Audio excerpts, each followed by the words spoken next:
સુરત, નવસારી, વલસાડ અને ડાંગ સહિત સંઘ પ્રદેશ, દમણ, દાદરા અને નગર હવેલીમાં આજે ભારે વરસાદની આગાહી. તો કચ્છ, સૌરાષ્ટ્ર અને અમદાવાદમાં ખાબકી શકે છે મધ્યમ વરસાદ.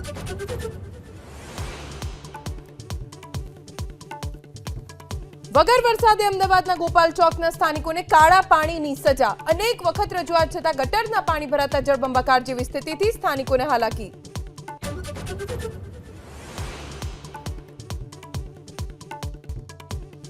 કડી અને વિસાવદરની પેટા ચૂંટણીને લઈને ભાજપના 40 સ્ટાર પ્રચારકોની યાદી જાહેર. મુખ્યમંત્રી ભૂપેન્દ્ર પટેલ, સી.આર. પાટીલ, વિજય રૂપાણી સહિતના નેતાઓ કરશે પ્રચંડ પ્રચાર.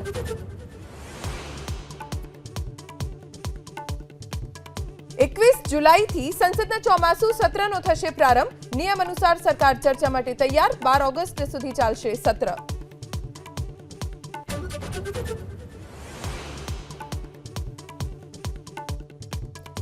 દિલ્હીના પૂર્વ મંત્રી મનીષ સિસોદિયા અને સત્યેન્દ્ર જૈનને એસીબીનું સમન્સ. 6 અને 9 જૂને પૂછપરછ માટે બોલાવાયા.